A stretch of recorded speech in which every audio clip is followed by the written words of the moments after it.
Deuxième partie de notre conclusion, cette fois-ci nous allons revenir à une vision générale de la colonisation, revenons à ce planisphère qui nous montre les territoires coloniaux tels qu'ils existent en 1914. C'est le planisphère pardon, que vous deviez réaliser. Alors que nous montre ce planisphère? Eh bien, des petits États européens qui ont été capables, grâce à leur puissance industrielle, militaire, économique, politique, eh bien, de se tailler d'immenses empires, notamment sur le continent africain, en Asie du Sud et du Sud-Est. Ces immenses empires coloniaux ne garantissent pas une paix, une stabilité, pourtant l'Europe est capable de s'étendre, bien parce que les États européens rentrent en concurrence les uns avec les autres. Et vous avez un signe dans la légende qui nous indique qu'il y a des crises issues des rivalités coloniales entre pays européens. Alors il y avait des rivalités commerciales, économiques déjà, des concurrences. On a vu qu'il y avait un sentiment très fort qui existait en Europe, qui est le nationalisme, la passion pour son peuple, pour sa nation, pour son pays, passion parfois un peu excessive. Et bien là, nous avons une nouvelle cause bien de rivalité avec les crises coloniales. Alors deux crises coloniales vont être abordées ici. Celles qui sont proposées dans votre livre, elles ont l'intérêt pour nous de concerner à chaque fois la France. La crise de Fashoda en 1898 et une crise au Maroc en deux temps, 1901, 1905 pardon, et surtout 1911. Alors on va commencer par la crise de Fashoda. La crise de Fashoda voit s'affronter finalement les deux plus puissants empires coloniaux, s'affronter le mot est peut-être un peu fort, se confronter en tout cas, c'est l'Empire français et l'Empire britannique. Alors, pour bien comprendre pourquoi il va y avoir un problème à Fashoda en 1898, il faut vous dire que cette zone-là, eh bien, jusqu'en 1898, elle n'est pas sous le contrôle d'une métropole coloniale. Par contre, elle intéresse énormément les Français et les Britanniques. Les Français parce que ça leur permettrait de connecter la partie ouest de leur immense empire africain à la partie est dans l'océan Indien, Madagascar, la Réunion.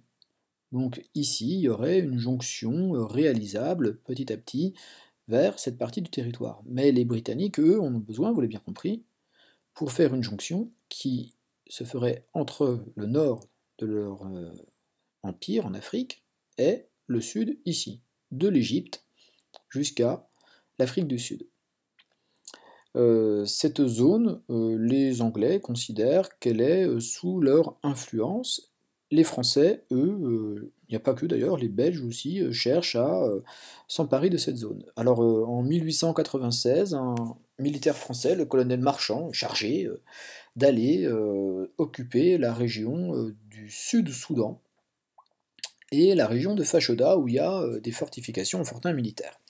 Il y arrive en 1898, en juillet 1898, c'est une expédition assez difficile, hein, c'est une région difficile d'accès, et il s'y installe. Les Anglais y arrivent en septembre, beaucoup plus nombreux, avec des forces beaucoup plus importantes, et le représentant de l'armée britannique demande aux Français de se retirer.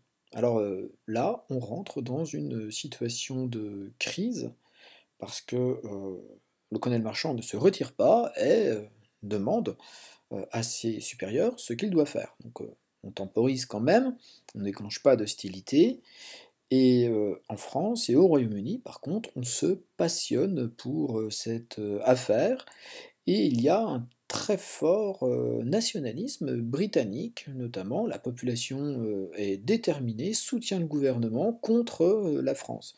Les Français, il faut savoir, à ce moment-là, à Fashoda, ils sont arrivés avant, mais ils sont en position de fragilité. Ils sont beaucoup moins nombreux, beaucoup moins puissants que les Britanniques dans cette zone-là.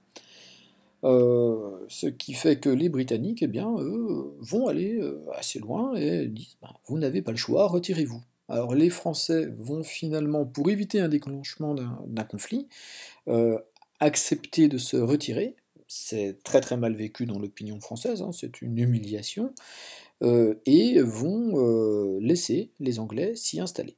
Alors cette crise de Fashoda, elle a été suivie par un certain nombre de pays, parce qu'on s'est dit que dans l'Europe, il y avait la possibilité que des pays eh bien, puisse en venir aux armes, peut-être déclencher une guerre à cause de l'expansion coloniale.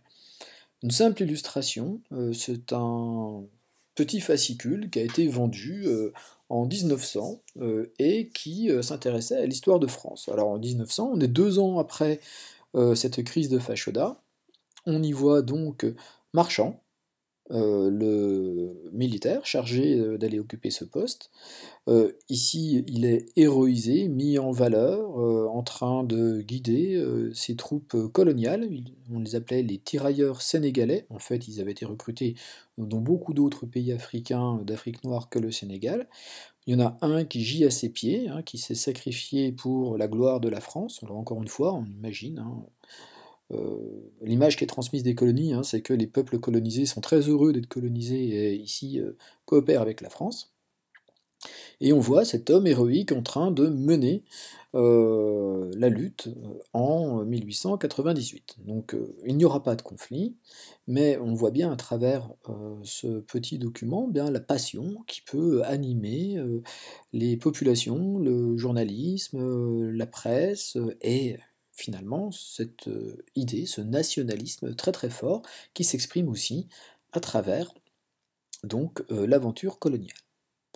Première crise que je voulais évoquer avec vous, la crise de Fashoda. Alors il faut savoir qu'après cette crise, les Français et les Britanniques vont essayer d'améliorer leurs relations et ils aboutiront en 1904 à un accord, une entente qui s'appelle l'entente cordiale et qui va unir pour longtemps d'ailleurs les deux pays. On laissera de côté les rivalités coloniales.